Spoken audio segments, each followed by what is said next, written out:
A Bad Case of Stripes by David Shannon.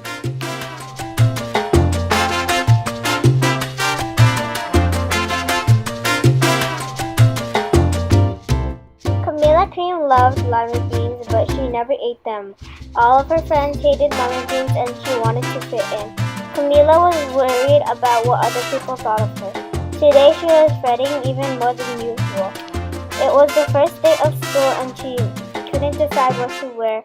There were so many people to impress. She tried on 42 outfits, but none seemed quite right. She put on a pretty red dress and I looked in the mirror, then she screamed. Her mother ran into the room and screamed too. "Oh my heavens!" she cried. "You're completely covered with stripes." This was certainly true. Camilla was striped from head to toe. She looked like a rainbow. Miss Cream felt Camilla's forehead. "Do you feel all right?" she asked. "I feel fine," Camilla answered. "But just look at me." "You get back in bed this instant," her mother ordered. "You're not going to school today." Camilla was relieved. She didn't want to miss the first day of school, but she was afraid of what the other kids would say, and she had no idea what to wear with those crazy stripes.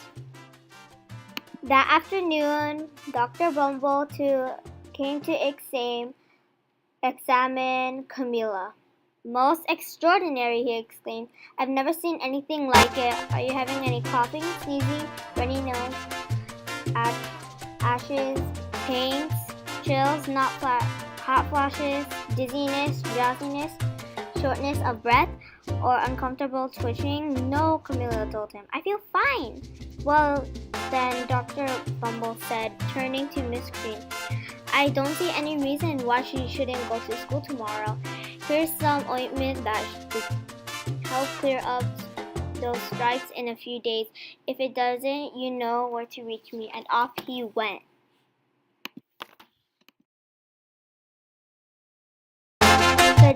The next day was a disaster. Everyone at school laughed at Camilla and called her Camilla Crayon and Night of the Living Lollipop. She tried her best to act as if everything were normal, but when the class did the Pledge of Allegiance, her stripes turned red, white, and blue, and she broke out in stars. The other kids thought this was great. One yelled out, "Let's see some purple polka dots." Sure enough, Camilla turned all purple polka dotty. Someone else shouted, "Checkerboard!" and a pattern of squares covered her skin. Soon everyone was calling out different shapes and colors, and poor Camilla was changing faster than you can change channels on a TV.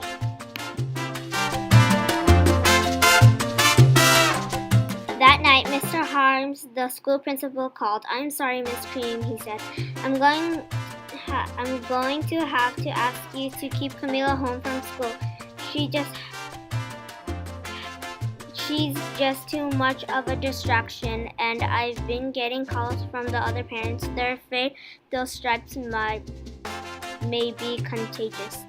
Camilla was so embarrassed. She couldn't believe that 2 days ago everyone liked her and now nobody wanted to be in the same room with her. Her father tried to make her feel better. "Is there anything I can get you, sweetheart?" he asked. "No, thank you," sighed Camilla. But she really wanted was a plate of lima beans. But she had been laughing at enough for one day.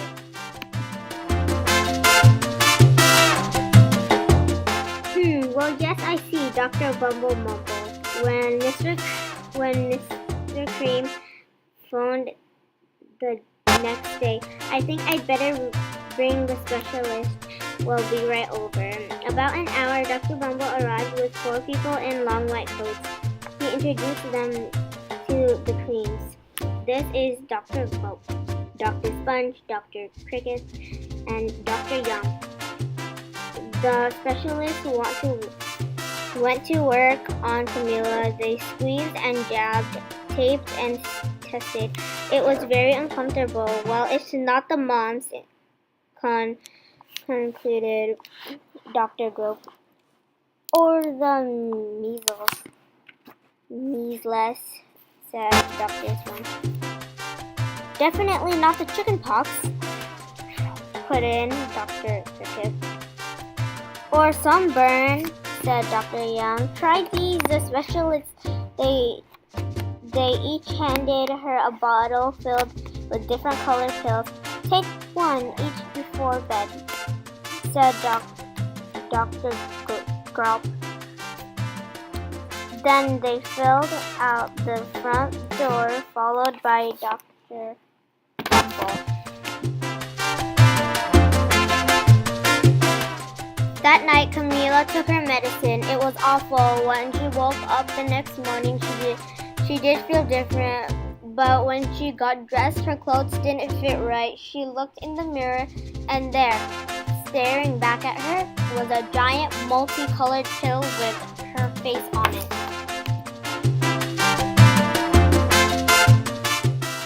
Dr. Bumble rushed over as soon as Miss Cream called, but this time, instead of the specialist, he brought the experts, Dr. Good and Mr. Mellon were the finest scientific minds in the land. Once again, Camila was poked and pounded, looked at and listened to. The experts wrote down lots of numbers, then they huddled together and whispered. Dr. Grodd finally spoke. It might be a virus, he announced with authority. Suddenly, fuzzy little virus balls appeared all over Camila. Or possibly some of the bacteria, said Mr. Mellon. Out popped squiggly little bacteria tails. Or it could be fungus, added Dr. Ground. Instantly, Camila was covered with different colored fungus splotches. The experts looked at Camila then at each other. We need to go over these numbers again back at the lab, Dr. Gunn explained. We'll call you when we know something, but the experts didn't have a clue, much less a cure. By now, the TV news have found out Camila. Reporters from every channel were outside her house telling the story of the bizarre case of the incredible changing kit. Soon, a huge crowd was camped out on the front lawn.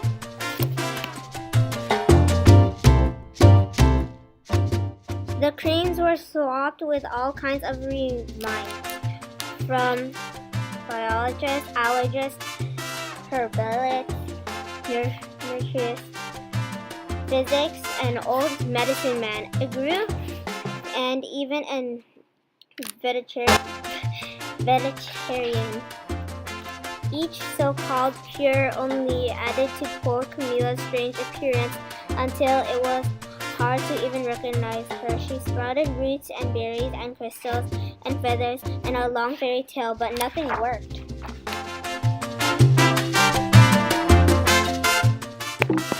One day, a woman who called an experimental therapist claimed she could cure Camila. Close your eyes, she said. Breathe deeply and become one with your room. I wish you hadn't said that, Camila ground. Slowly, she started to melt into walls of her room. Her bed became her mouth. Her nose was a dresser, and two paintings were her eyes. The therapist screamed and ran from the house. What are we going to do? Cried Miss Cream. It just keeps getting worse and worse. She began to sob. At that moment, Miss Cream heard a quiet little knock at the front door. He opened it, and there stood an old woman who was just as plump and sweet as a strawberry. Excuse me, she said brightly, but I think I can help.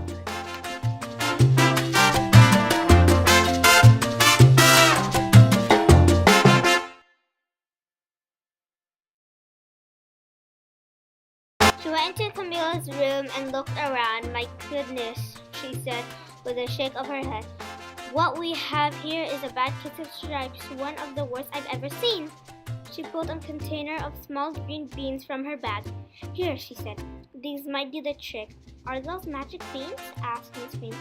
Oh my, no, replied the kind woman. There's no such thing. There are just plain old lima beans. I'll bet you'd like some, wouldn't you? She asked Camilla. Camilla wanted a big heaping plateful of lima beans more than just about anything, but she was still afraid to admit it. Yuck, she said. No one likes lima beans, especially me. Oh dear, the old woman said sadly. I guess I was wrong, Bessie. She put the lima beans back in her bag and started toward the door. Camilla watched the old woman walk away. Those beans would taste so good, and began laughed at for eating them was nothing compared to what she'd been going through. She finally couldn't stand it. Wait! She cried. The truth is, I really love lima beans. I thought so, the old woman said. With a smile, she took a handful of lima beans and popped them into Camilla's mouth. Said Camilla. Suddenly, the branches, feathers, and squiggly tails began to disappear. The whole room swirled around. When it stopped, there stood Camilla and everything was back to normal. I'm cured, she shouted. Yes, said the old woman. I knew the real you was in there somewhere. She patted Camilla on the head. Then she went outside and vanished into the crowd.